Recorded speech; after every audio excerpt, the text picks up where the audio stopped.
if you're moving to Boston or you're moving from one place in Boston to another to rent a place to live, whether for 6 months, a year, or 3 years, whatever the case might be, and you're trying to navigate that rental process. In this video, we're going over some things to know and some tips and tricks from someone who works in the industry to keep in mind when it comes to, renting an apartment or a house or a condo in the Boston area. So let's get into it.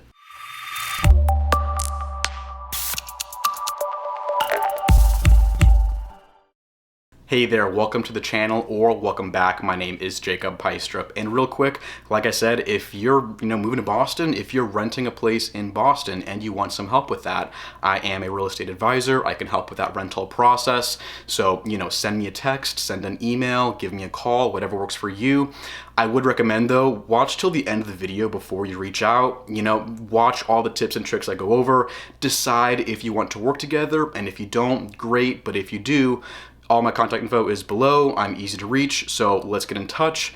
But until then, watch the video and let's go over some things and some questions you're probably wondering about agents in Boston and about that rental process in the Boston market. So really 5 things, I'm gonna explain, 5 things you want to know about and, keep in the back of your mind during that process before you sign a lease, before you move in. 5 things from the fees, negotiation, working with your agent, your landlord. I'm going over 5 things you want to think about and you want to, take into consideration when you're renting in Boston, whether you're looking at places in person physically or if you're doing virtual tours, FaceTime tours, or any sort of virtual walkthrough. These are going to be helpful regardless for that process. So the first thing on this list, September 1st. Whether you already know about it, whether you've kind of heard about it and have questions, or if you have no idea and you're not familiar with Boston, you need to know that September 1st is a very big deadline in the rental market. So for rentals, the reason September 1st is significant is because in Boston is unique because about 70% of leases have the same cycle. And that cycle is from September 1st to August 31st. So you have a large number of leases and people renting who have the same schedule from September 1st move in to August 31st move out. So that is the year-long lease that is very common in Boston. Now, a big part of that obviously is the student housing market, just because, September 1st, that's right around the start of the semester. So you have lots of students moving into Boston that first week of September and moving into their leases because that September 1st, move-in date is very popular. But I mean, just in general, a lot of condos, apartments, and houses will still have that September 1st, lease cycle here in Boston, whether it's student housing or not. Now, obviously that's, a lot of the market, but that's not the whole market. So if you're moving in the wintertime or the springtime, you still have plenty of options, for rentals that are, becoming available year round. It's not like all your options are limited to September 1st. There will be a lot of options, but I mean, if you're looking at apartment buildings or, any apartment complex, those are just pretty much on an ongoing basis. You can move in and move out pretty much whenever you want. And to be honest, sometimes they have special discounts going on for people who don't want to move in during September. So if you can wait until, later in the fall, sometime winter or early spring, in some cases, you might get yourself a discount from a landlord or from, an apartment building because you're not on that September 1st lease cycle. Now, the other thing to know about the September 1st move-in, and this is kind of why I sometimes recommend avoiding it if you can, is that it's just a very busy season. That move-in week, that window of time is very busy. It's busy for landlords, it's busy for agents, it's busy at the grocery stores, the furniture stores, the essentials like Target, Bed Bath & Beyond. Those places get packed, they get busy, they get sold out quickly during that September 1st move-in time because everyone gets their new apartment and then they got to go out and shopping, they got to go out and do a shopping haul and that kind of stuff. So, it gets busy, it gets trafficky, places fill up fast and they sell out fast just as quickly for, groceries, furniture, decorations, bedding, that kind of stuff. A lot of those places get very busy around that September 1st date. So again, that's kind of why sometimes I recommend if you can move in some other time, might not be a bad idea to just avoid that September 1st rush. Now, the next thing you gotta know about renting in Boston. I cannot leave this out. You can't do a video on renting in Boston without mentioning broker fees, and especially being an agent myself, what is the broker fee? What proportion of the rent is it? What does that look like, and why does it exist? So what I will say, Boston, has a broker fee, and this isn't exactly common and widespread in every market. A lot of places don't have a broker fee, so if you're moving here wondering what the hell is this, a broker fee is essentially a fee to use a real estate agent to rent an apartment or rent a condo or a house, whatever it is, that is oftentimes the same as 1 month's rent. So broker fee is the same as 1 month's rent in a lot of cases, not always, and sometimes there isn't a broker's fee. So if you're signing a lease for $2,000 a month, expect a broker fee of $2,000 when you sign your lease. That's if it's 1 month's rent. It's probably not going to be more than that, but sometimes it'll be half 1 month's rent. Or sometimes, depending on the circumstance with the landlord, the agents, or if it's in an apartment building, there might not be a broker fee whatsoever, in which case that's great for you so that you don't have to have that extra cost of renting an apartment. And the reason it depends is because it depends on the apartment you're going for. So when I have clients reach out to me and say, hey Jacob, I want to rent, is there going to be a broker fee? My answer is it depends on what you want to rent. It depends on the specific unit, the specific building, because I can't tell you up front that there's not going to be a fee and then have to charge one later on, just the same as I can't say that, it's 100% guaranteed you're going to have a fee, and it turns out later on there isn't a fee. So again, emphasis on the fact that a lot of times it's 1 month's rent. Sometimes it's 50% and sometimes there isn't one, but I don't want to mislead anyone into thinking that there's not going to be a broker fee when it very much depends on the specific condo or apartment that you're looking at. And a lot of times it depends on the landlord's agreement with that listing agent. So if a landlord is paying an agent to advertise that property, the landlord can decide to either pay that fee, pay half the fee, or to not pay any fee, in which case that determines how much you as the tenant are responsible for. Now, when you pay that broker fee, it is not your agent just pocketing that whole 1 month's rent and that's their paycheck. That's not how it works. I mean, that would be greedy as hell if that were the case. A lot of times that broker fee gets split 4 different ways. So if I have tenants and they pay me the fee, that fee goes to me and to my brokerage, and it goes to the listing agent and the listing agent's brokerage. So it's like it gets split 4 different ways for that 1 month's rent of broker fee. Assuming the tenant pays the whole thing, because like I said, if the landlord is paying for half of it,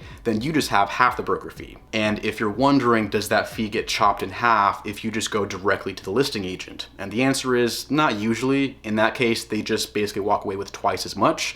So it doesn't get split 4 ways, it gets split 2 ways. So whether you use the listing agent directly or you use another agent to represent you on that listing, the fee is still probably going to be 1 month's rent unless it's otherwise paid for by the landlord. Now, like I said, it's also common in some of these bigger buildings, these new apartment buildings being built, that the leasing office, if it's big enough that the apartment complex has a leasing office, sometimes they will pay the full fee. And the reason for that, if you're signing a lease in one of those fancier buildings in the West End or Seaport or Fenway, is because they don't like their tenants getting frustrated by having to pay that 1 month's rent, so the leasing office will pay for any broker fees so that tenants don't have to. Again, that's not a blanket statement that applies to everything, but with some of these buildings, that's the way they handle things so that their tenants don't have any broker fees. I mean, it's so bad that sometimes even I still have to pay it when I sign a lease or anything, depending on the circumstances and the situation, unless it's in one of those, managed buildings that does it for me, or unless I'm just friends with the listing agent and they kind of do it as a courtesy to me. I still end up paying at least half of it to the listing agent and to their brokerage. So I definitely sympathize with how much it sucks to have to pay that just because it's an extra expense you gotta pay for. And I mean, if it's 1 month's rent, you gotta think about, you have 1 month's rent due, security deposit, and last month's rent, which adds up to basically 4 months worth of rent on that lease. And if that's a 12-month lease, you gotta have basically 1/3 of the total value of your lease ready to go before you even move in. So I definitely understand that it's not ideal. So the one positive aspect to that I will say, since I said Boston is very different from other markets where that's not a thing in a lot of places, I have worked in other markets before, and I can tell you it's not a thing, it's not common practice, but in those markets, agents don't want to work with renters. They don't want to work with tenants because it doesn't pay anything and it's not worth their time. Where in Boston, I will say, brokers are typically very tenant friendly because they know that there's a way of, being compensated for your time to help someone find a place to rent. Where, in St. Louis, where I originally am from, back when I was doing real estate there, it's like I got, people wanting to rent with me. And I was like, I'm sorry, I wish I could help, but it's like for me to spend 2 to 3 weeks of my time helping you find an apartment to get paid like $200 for 2 to 3 weeks of helping someone find an apartment, it's just tough to justify that. It's tough to work with tenants in other cities, but in Boston, people are very open to it. They're very friendly about working with tenants because they know that they'll be compensated for their time. So I guess that's the one other way of looking at it. But again, I'm not trying to make excuses, I'm not trying to say that it's, a reasonable amount. I definitely understand that sometimes, depending on how much that lease is, that can be a pretty penny to pay, as far as a broker fee goes. So the best advice for that is, obviously since the fee really isn't up for a lot of negotiation, if you have roommates, definitely split the cost with them. If you have, parents who are willing to help out, see if they can help with, some of those upfront costs of renting. And if you're moving for work or for school, see if any scholarship or if, anything through work, like a grant or something, can help pay, to offset some of those steep costs and expenses with finding an apartment and signing a lease, if there's any possibility for that, because I know that it can be, a steep cost to have as far as getting into an apartment. Now, probably one of the best ways around that, I would say, is to just not use an agent. So if you can find a listing on Craigslist or Facebook and there's no broker fee from what you can tell, that could be one option. If you know someone or you have friends or someone who's maybe looking to sublet, you could do that as well. You might be able to find a roommate who's maybe already moved in somewhere and already paid that broker fee. As long as they don't make you reimburse them or pay them any part of that to move in, they might, which is fair. But if you could find that might be a way around that whole broker fee situation and using an agent. And finally, you could also work directly with any landlord who has a property that you want. So if you're comfortable with that and working directly with the landlord, him or herself, you could do that and kind of skip over the tenant's agent and the listing agent as far as getting a rental.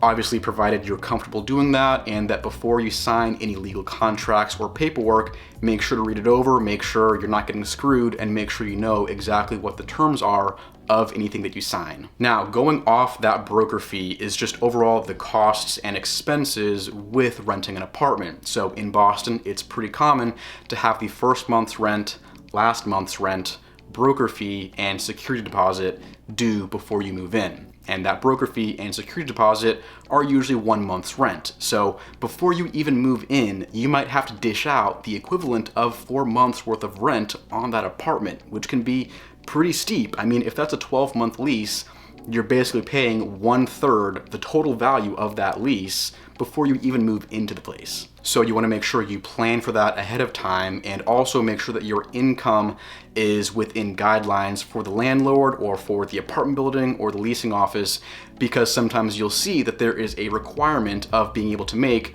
whatever it is, 2.5, 2.7, or 3 times the monthly rent. So there will be a multiplier sometimes where basically whatever the rent is, they want to see that you make 2.5 times that per month, whatever it is. It's 2.5, 2.7, 3, whatever it is.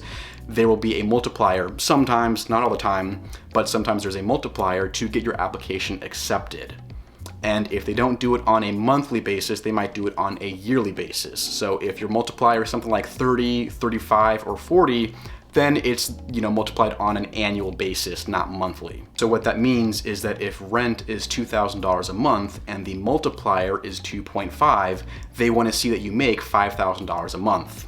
And if it's annually, that means that if rent is $2,000 and there's a 30 times multiplier, they want to see that you make 60 grand or more per year. And if you don't, then that's when you might have to rely on roommates or parents or someone to co-sign with you on that lease. Now, the next thing you want to know is that when you get access to that apartment or that condo, and this is especially true if you've been doing everything virtually by doing virtual tours or, FaceTime walkthroughs beforehand, when you get in there, before you clean, before you move anything in, any furniture, you want to take a look at everything, make sure everything functions and everything works, make sure if anything's broken, dented, cracked, whatever it is, that you take pictures, you document that, you have proof that it was like that when you moved in and that you did not cause any damage or anything like that. If there is something broken, something doesn't work, whatever it is in that apartment, you document it, you take pictures, you have proof that on this day